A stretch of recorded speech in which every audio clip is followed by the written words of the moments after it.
can be like they are.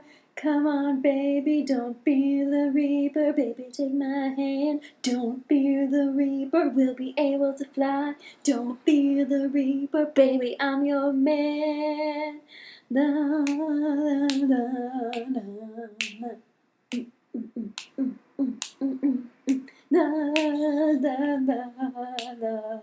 da.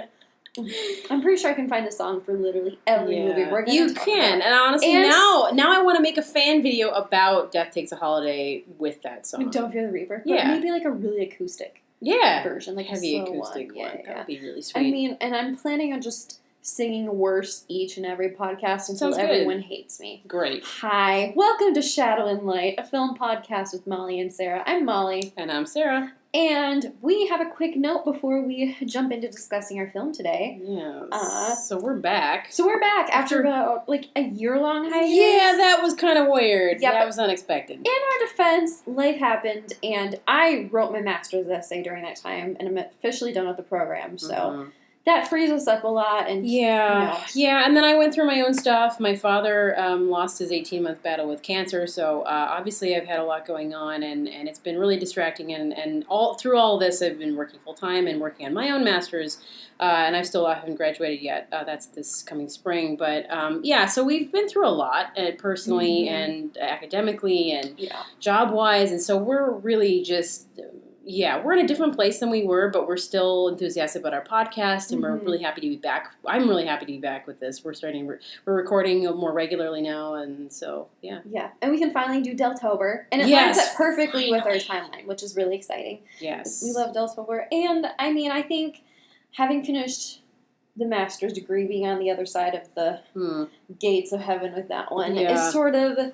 It just reinforces how excited I am about this project, period. Yeah. Because as much as it is sort of an education tool, or at least I would like it to be, it also is just kind of a fun place of reflection and learning for ourselves and talking about something that we really love, which is film. Yeah, we're still invested in it. I think that's really good. I'm so glad we've kept that.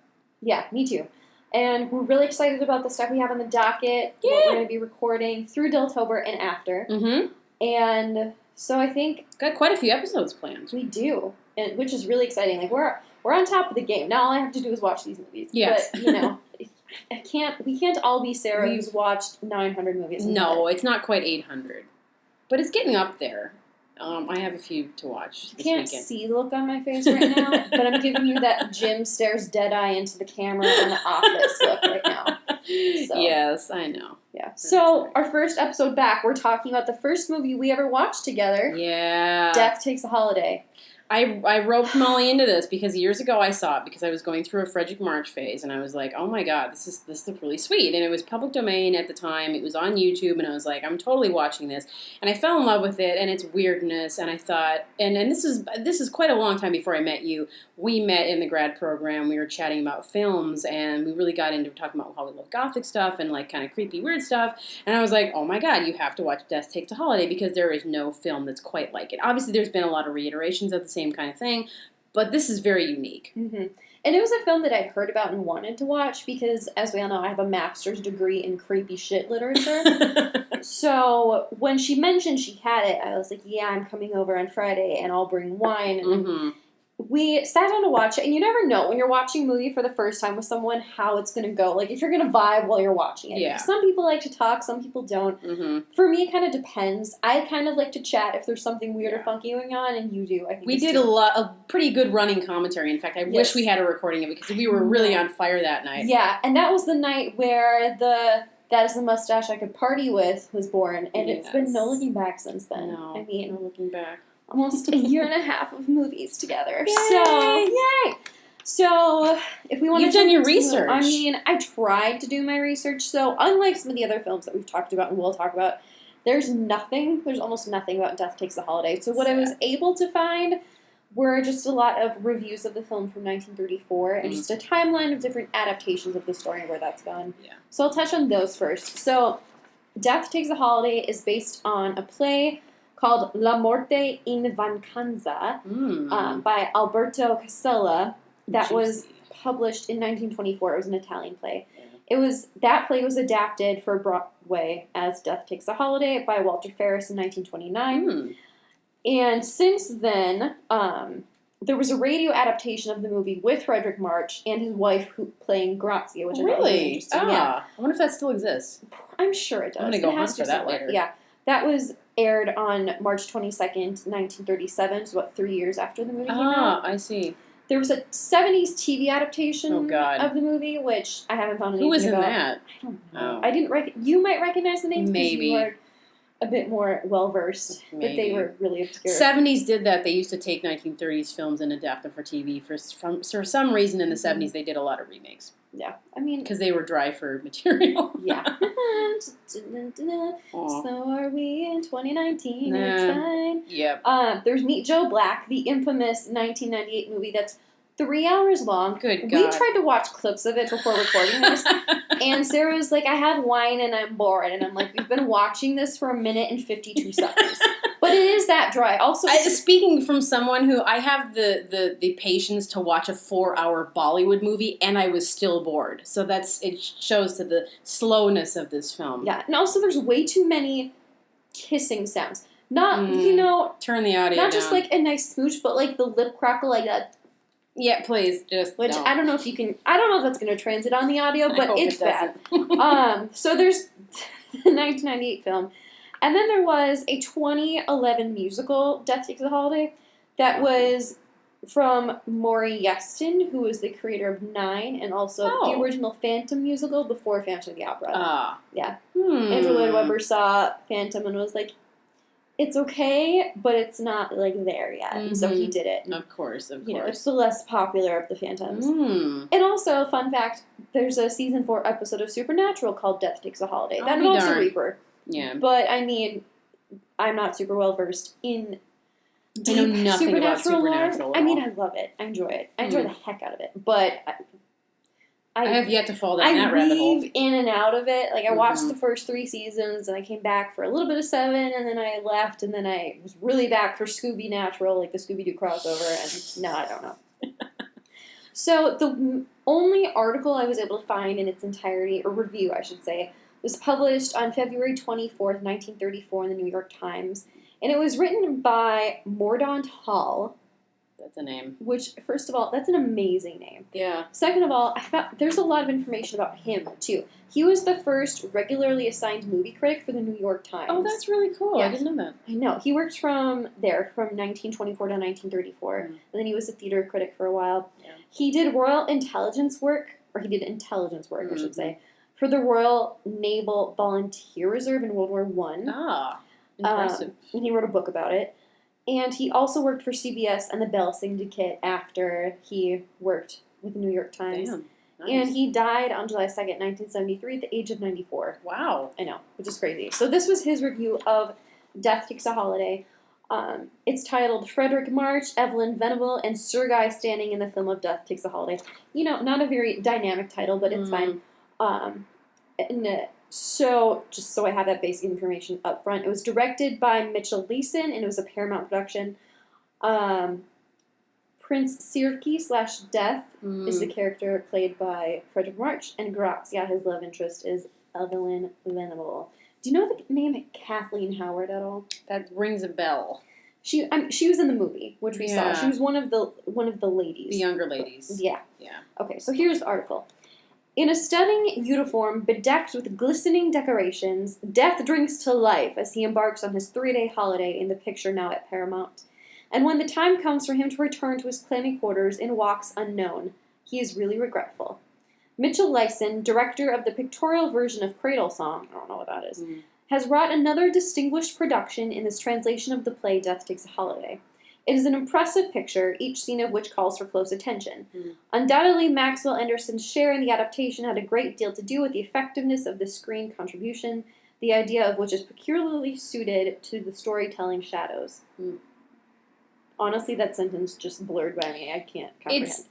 It's really been kind of editorialized. There's a lot of information in one thing, which I love, but it's something I have to read rather than hear, I think. Right. And I'm reading it, and it's still not registering as words. Okay, this sentence makes a little bit more sense. Frederic March appears as Death, or Prince Sirki, as the Grim Reaper chooses to be known, during his sojourn in Duke Lambert's castle somewhere in Spain. Evelyn de Venable acts as Grazia, the charming maiden who falls in love with Prince Circe. The masquerader, on a vacation in his flesh and blood form, also finds himself enamored with the dainty girl. Mm-hmm. So long as one does not give it too much deep thought, it is joyous indeed when death takes a holiday. For wilted flowers regain life, a man leaps from the Eiffel Tower and gets up and walks away. Nobody is even injured in a school fire, and no casualties are reported for the period in the fighting between rival nations. Yeah. Life skips along merrily, knowing that it is for the time free from the woe caused by the hooded spectre. Oh. There's many a bright line in this film, which is far from being a gloomy subject. Only one person, the Duke, admirably played by Sir Guy Standing, is aware that the handsome prince is none other than Death. Two of the attractive women guests of the Duke vie with each other in essaying to win the prince's favor, and they little appreciate the subtle remarks he makes. It might chill them, as it does the Duke, and the prince aroused many a chuckle from the audience yesterday afternoon. In portraying his role, Mr. March affects a monocle and speaks with a suggestion of a foreign accent. His performance is pleasing, but his enunciation lacks the shading one would like to hear. Miss Venable lends to her acting a praiseworthy earnestness. Helen Wesley is a splendid figure of a duchess, and Gail Patrick is handsome and capable as Rhoda Fenton, one of the girls who casts a flirtatious eye on the prince, and then it just lists the other people, and then who was also... What also was presented with Paramount, like there was an Irving Berlin Melodies that went along with the showing, I should say. Oh, interesting. I do love Irving. But, so when I did research beyond this film was really well critically received. The New York Herald Tribune said, and I couldn't find the original articles, but I just have these quotes from Wikipedia, thank you. Yeah. They said, it's an interesting, frequently striking, and occasionally beautiful dramatic fantasy. Time called it thoughtful and delicately morbid, which is what I want inscribed on my tombstone. Yes. Chicago Daily Tribune says it was the greatest full marches ever played. And then Variety said, the kind of story and picture that beckons the thinker, that is, Death Takes a Holiday, and for this reason is likely to have a greater appeal among the intelligentsia. And John Mosher from The New Yorker wrote, it's nicely done, but it's a little obnoxious with all its talk of falling in love with death. Well, that's kind of the point of the film. Which is kind of the premise. But it was a disappointment at the box office. I want to say really it didn't really make that much money. Yeah. Which is funny because in the 1930s, if you go back and look, especially 1934, there was a lot of creepy stuff out there. I'm surprised it didn't do better than that. So, this might be a case of fact check me if I'm wrong, but I'm pretty sure when I went on IMDb today, that it only grossed maybe like $5,000. At least that's what IMDb was reporting. I don't know if that's accurate. I don't know who has access to update that stuff, but it really didn't do well. Boy, that's really sad. Which is funny because this was like, what, a couple years after, 2 or 3 years after, I think Frederic March won Best Actor for his role in Jekyll and Hyde. And that was marketed in the trailer, which we just watched tonight earlier. I'm surprised it didn't do better than that. And I thought it was a great cast. They all did a really good job, and there's some really genuinely compelling moments in their kind of use of like silence and then music, and kind of that blend of like, you know, comedy that sort of punctuates these sad moments. I thought that was really well done. Maybe it's just my modern perspective. Maybe I'm looking at this from 2019, and maybe in the 30s it was almost too nuanced. I don't know. Maybe. I don't know. I mean, but this came out around the same time as Dracula and Frankenstein, so it is weird. Yeah. Because, I mean, those were massively popular, and death isn't presented as a monster here. Yeah. So maybe that is where it came in. The special effects were really good, too. Yeah. For 1934, the way they manipulated the camera so it looked like death was translucent when he was in his hooded form was really cool. And it was, I think, the what really worked is the simplicity of it. They didn't have any, like nowadays you'd have some sort of grand CGI something, but it was just very simplistic, and that was what made it work because it felt very physically real, and I love that. Yeah. So I guess a brief overview of the plot. I mean, there isn't really much, I should say, to the plot. Grazia, the main character, is in town with her family, and they're all celebrating this festival in this Italian town, and she's praying because she's a good Catholic girl, or Christian girl, you know. And her love interest, who is the guy with the mustache that I would party with, Ken Taylor.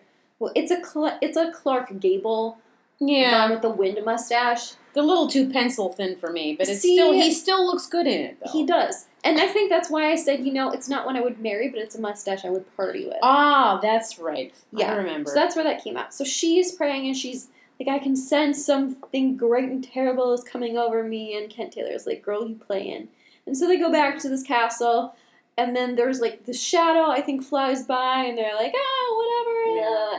And then the Duke, her father's up late, and Death walks in, and I think Death wants to take his soul or something like that. Yeah. Like, it's his time, and so in exchange for the Duke getting more time, Death is like, okay, well, I want to spend time with you and learn what it means. I'm going to chill with you for, like, why are humans afraid of hours. death? Yeah. You know, I want to understand the human experience. And so he does. I think he's there for 3 Is it 3 days? I think it's 3 days. Yeah. In the musical, it might be a week, but I might also be dreaming.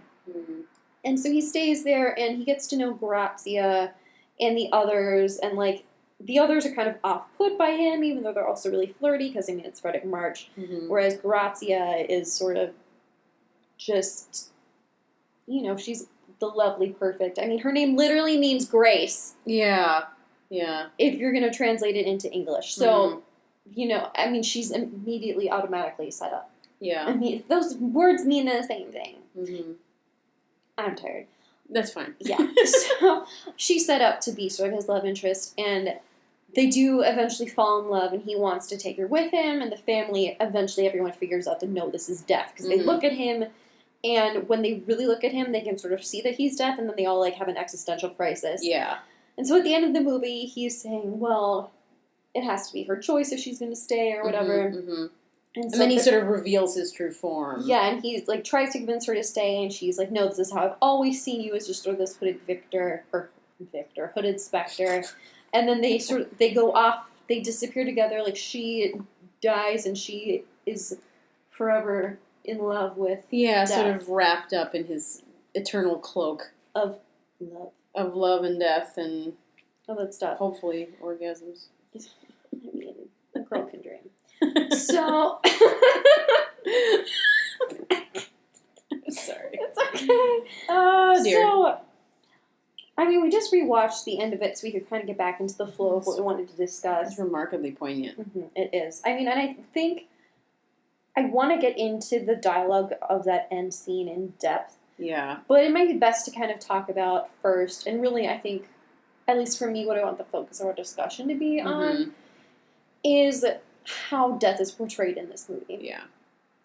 So, I think we're all pretty familiar with stories about death. And when I say that, I mean, like, Hades and Persephone. Yeah. Like, who's the god of the underworld. Technically not a god of death, but is associated with that. Right. And death as a figure has appeared in some, like, Terry Pratchett novels. And it's, granted, those are two completely different sides of the spectrum, but death as a figure that operates in the human world isn't a new concept. But, and something I think you brought up and maybe kind of want to talk about is the timing of when this comes up. Yeah. Really plays, I think, an important role in understanding how death is portrayed and why. Yeah, I think it's really telling. I mean, you said the play came out, 1924? Yes. That's not too long after the First World War. It's still fresh on everybody's mind. It was a time of terrible death. You know, generation wiped out, essentially. People dealing with death touched everyone. It touched everybody's families. It touched my family, even.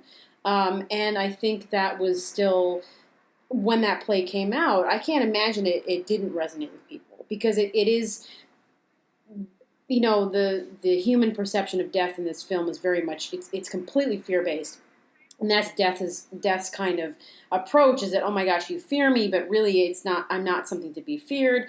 And so I think that was really poignant. And then even in the 30s, death really doesn't sort of, you know, it's still very prevalent. It's still, you know, right after the Depression, it's after the market crash in 1934. It's you know, you're still dealing with the effects of all that. There's, you know, Dust Bowl. People are dealing with poverty and death and a lot of different things. And I think that is something that, you know, I feel like the film would have done, I would have thought the film would have done better because of that context. But maybe that was too close to home for people. Maybe they couldn't see death conceptualized as a positive thing, and that's what Frederic March as Death is sort of trying to convey, is that, you know, I'm not something to be feared. So yeah, I think that the circumstances or the setting in which that film came out is significant. You know, if it had come, you know, in the 70s or 80s, it would have lost its impact. Yeah. I agree.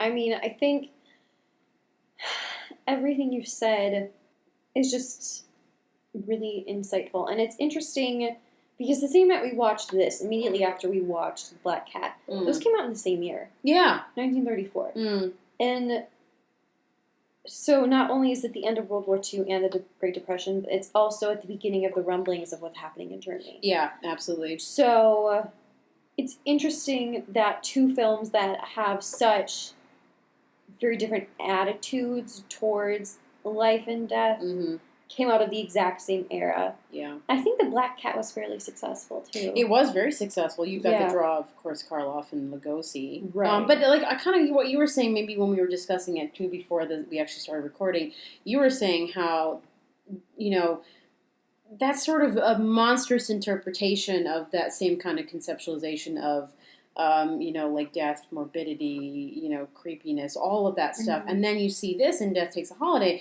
very much I wouldn't say a positive thing, but it's definitely sort of creating multiple layers of complexity. And I think maybe that messed with viewers' heads. Maybe they really didn't want to face that death might be seen as something that could be seen as something positive. Right. And I mean, people still don't like to think about that. Of course not. You know, I mean, because it's not a fun topic, but I think we just take for granted the idea that it has always been something to fear, whereas in past cultures it hasn't been in past times. I can't give you specifics, but I mean, this movie really makes an argument for the idea of death as just sort of being a natural part of the process of just living itself. And death makes a claim at the end that it is through death that you get to the life beyond. And that might fall into like a Christian I suppose a typical kind of perception. Judeo-Christian kind of perception of what the afterlife or whatever. Yeah. But I mean, also, in other mythologies have a sort of afterlife too. I mean, there's a pervading belief, I think, across cultures in a sort of afterlife or rebirth or something like that. And so this feels like a film that is oddly applicable, I think, to modern times. Absolutely. And also necessary. Yeah, I think it's kind of timeless in a weird sort of way. Because it gives us another perspective on death. It's kind of the closest analog, I think, to it is the story of Death and the Three Brothers and the Deathly Hallows from Harry Potter and the Deathly Hallows. And I think, and that's a tale type. That's a specific tale type because when I was taking my Chaucer class in my master's degree program, one of the tales, I want to say it's the Parson's Tale? The Pardoner's Tale? There's a tale about three robbers who want to try and defeat death and ultimately get killed because they're greedy and pernicious and whatever. And that was updated in the Tale of the Three Brothers, where the third brother is the one who didn't try to like cheat death or be greater than death. Like he just wanted to live his life, and at the end greeted death like an old friend. And it's in Harry's ability in the last movie to like greet death like an old friend, to go willingly to it, that gives him the chance to like live again and save the day and that not stuff. Fighting against it. Right. Which I think is really important. You also kind of see like death as not being the end in Star Wars too. You know, I mean, because you have and you see them as their ghost versions, sort of standing by, you know, their sort of campfire and their party and going, we're still kind of here. Yeah, and those are the stories that we're drawn to because there is that hope for the afterlife, which is why it is just so interesting to me that this didn't do better and it doesn't have more of a cult following nowadays. Especially because, I mean, look at how many movies where the outcome is to avoid death at possible. Not even looking at, like, the Final Destination movies in which death is just gonna, like... consume everything. Hide your kids, hide your wife sort of thing. Just action movies, war movies, Marvel movies, superhero movies, fantasy movies. Like, the whole thing is to...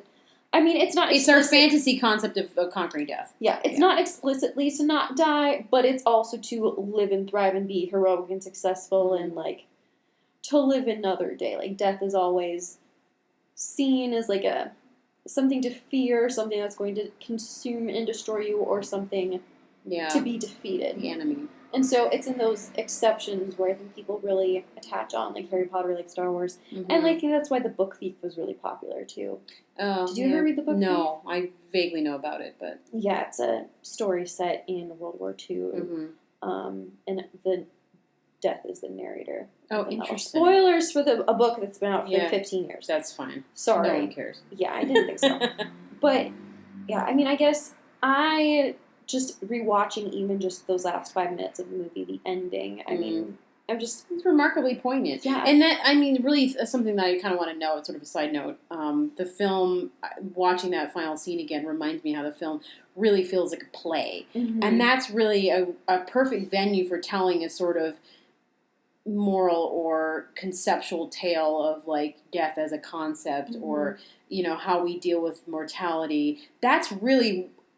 I think that's what I really love about the film and why I consider it to be somewhat timeless is because it is quite simplistic, their approach. It's very kind of minimalist 1930s, you know, kind of stark Art Deco approach to it with a little bit of, you know, dash to it, but definitely something that you can kind of slot into and kind of almost forget you're in the 1930s. Mm-hmm.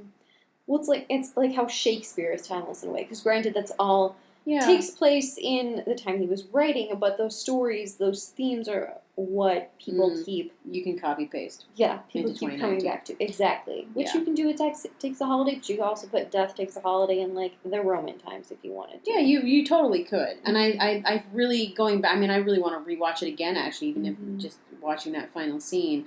Because I feel like there's a whole bunch of corker lines. Because I think when you're writing for a play, you are really compelled to write...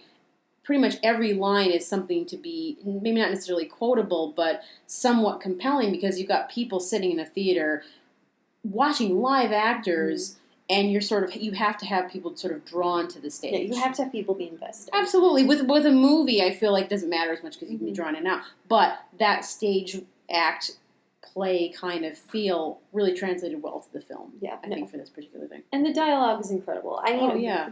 I was desperately trying to write. I know we had to pause it. Things down we do because I wanted to just kind of share them at the end here. So where we started was right at the end where everyone. We'll just give you a quick play-by-play of the scene. It's the end of his vacation. Grazia is left to go get her cloak because she's like, I'm coming with you no matter what. And the family's like, please don't let her leave. Like, don't take my child from me or whatever. He says, to go with me now in love would be triumph. You know, it's not something to fear. And then he says, why do men fear my coming? They are taught to fear. It's not like, it's embedded in them, but it's not he implies that it's not inherent to what death is supposed to be. And then when they're like, no, like, please don't take her, he says, because I assume your flesh, must I assume your weakness too. Which was just one of those that we were like, ooh. Yeah. That hurts. But he is on the other side of mortality. Yeah. But everything he says, even when he is desperately trying to convince the family that it's going to be okay because he wants his way, he can't imagine his life without her, everything is comforting. He says, there's only a moment of shadow between your life and mine. Yeah.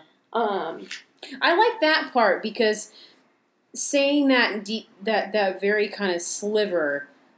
You know, when as you know, you're a mortal human, you think about death. You think about it being something very far away, something very far removed, and he's just basically saying it's kind of a flash of light. It's a shadow. It's a trick.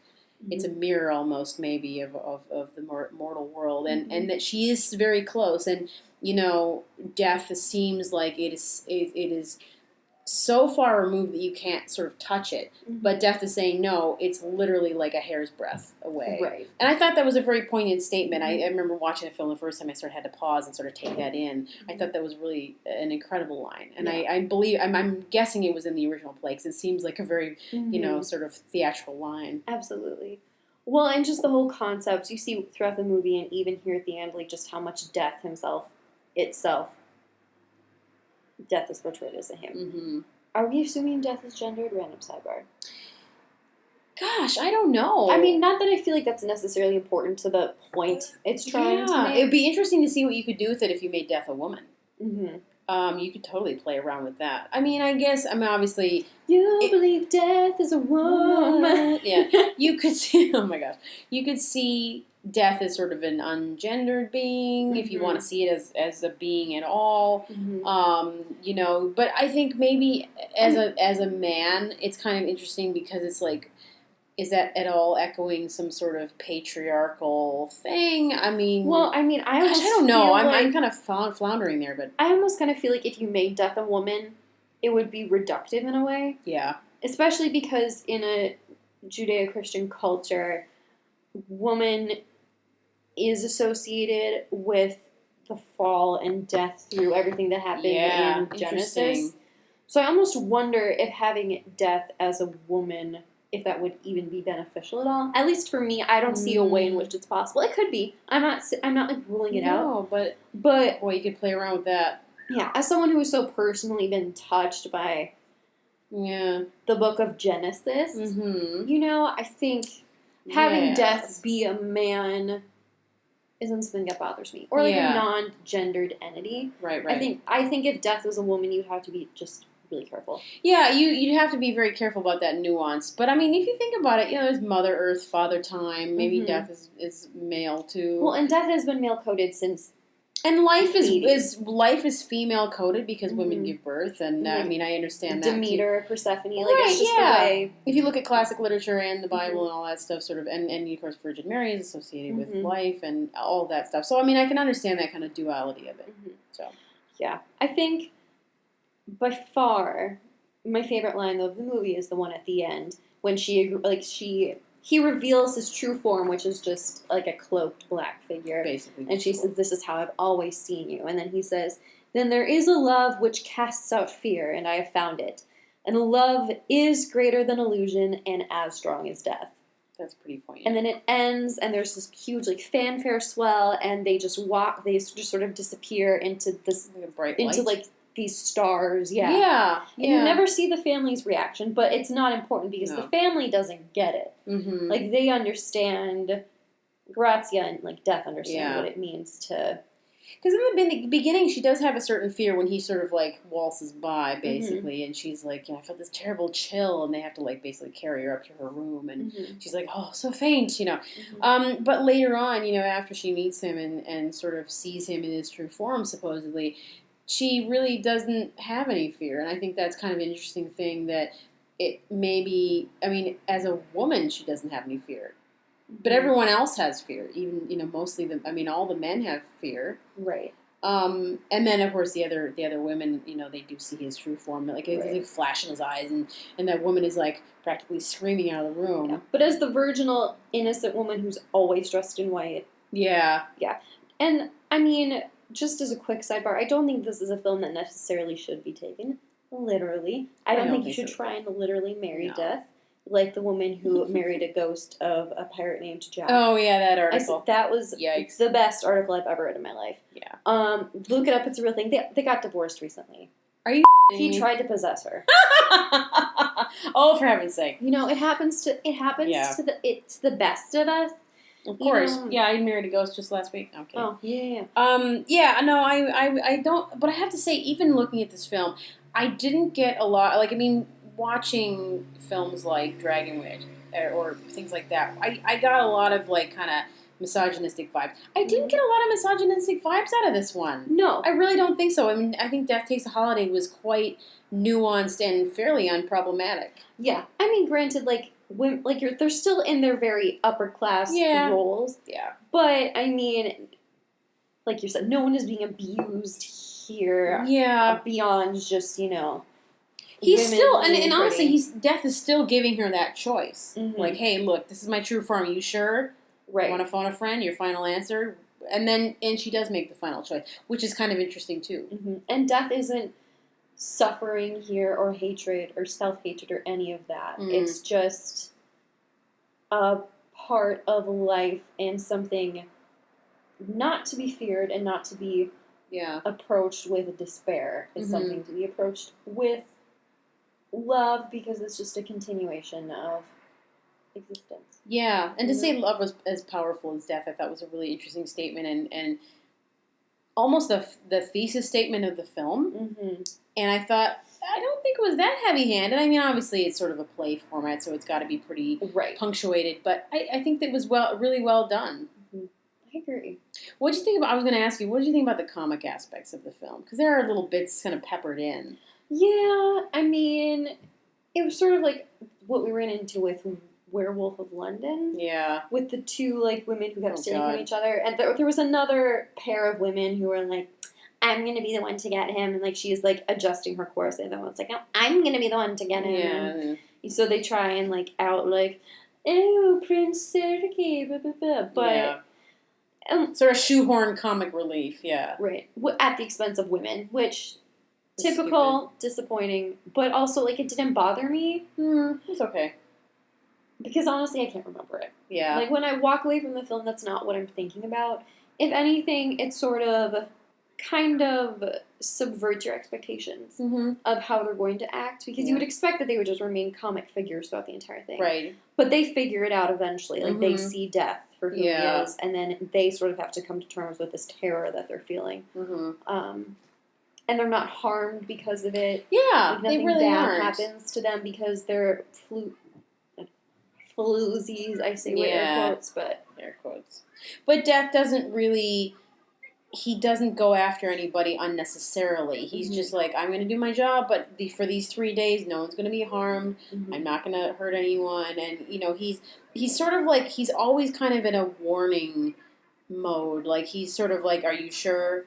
Are you sure? And I think that was kind of interesting too. Is like that even through all that, people are still afraid of death. Yeah, I agree. But death here is just portrayed really well really beautifully by very Frederic beautifully, March. in a very tender way. I mean, very strong, and you can see the power and the threat that he poses, but also protective. Yeah, and loving. And I think that's definitely where watching this film, I wouldn't say I'm attracted to Death, but I'm definitely attracted to Frederic March as Death. Exactly. Yes, he brings a certain balance to the role, and with the same level of kind of caring and also power that he brings to Dr. Jekyll and Mr. Hyde, which was a phenomenal film. Yeah, FYI. And if this film, at all, if it through its depiction of death as more of like a caring, natural figure, can or did bring relief to whoever saw it, to people who have lost people, to people who are just worried about the shortness of life, if they're able to feel comforted or peaceful in some way because of the film, because I think that's what this story is ultimately trying to accomplish in all of its iterations. Yeah, that's a really good point. I mean, as a person who, I personally have lost 6 family members over the course of the last decade or so.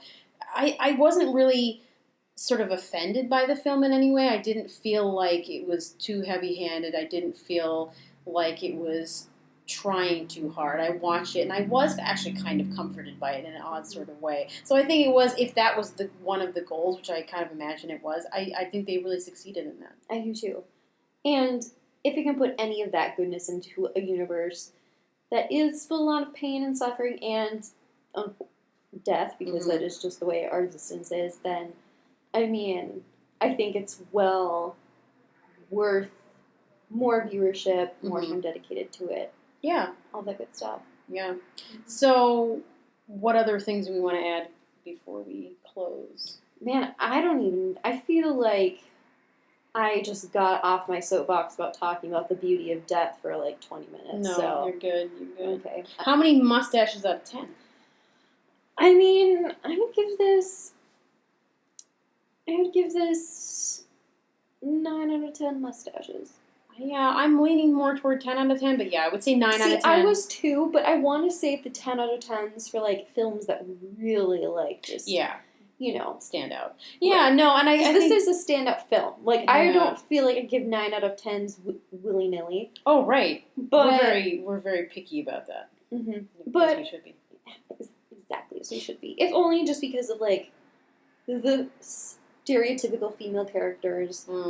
It might not get, like, a 10 out of 10 from me, but I would definitely rewatch it. I would recommend it to anyone who is interested in the subject, who feels like that's something that they would be, like, safe to watch and enjoy and really just kind of get peace and comfort from. Yeah. I mean, for my general rating for any of these films that we've rated, I did sort of give a sort of median between my own personal vote and, you know, what I think other people will perceive from it, you know, on a critical level or their own personal level. For personal levels, for me, I would give this film 10 out of 10. Mm-hmm. But for, you know, sort of a critical eye for other people's point of view, for their approach, I would definitely give about 9 out of 10. Just because I don't want to, like, build it up and then people will be, like, watching it and they'll be really disappointed. Right. Yeah, so 9 out of 10. I think that's pretty solid. Mm-hmm. That's super solid. I'll have to go back and see what else I rated everything else, so I know what I'm. We were pretty conservative about our votes. We didn't overvote. I'm pretty honest about my votes. Even the films that I absolutely love, I'm ready to be critical. I'm ready to tear it down. Yeah, I mean, I can think of a few films off the top of my head right now that I would give 10 out of 10s to.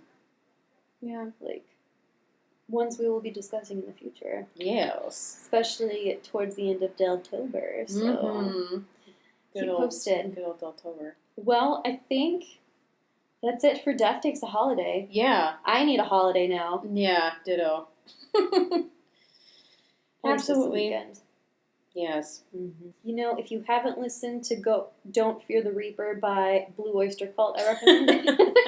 Nothing beyond that, no. That's pretty much it. Yeah. All right. Thank you so much for listening. We'll be back next time.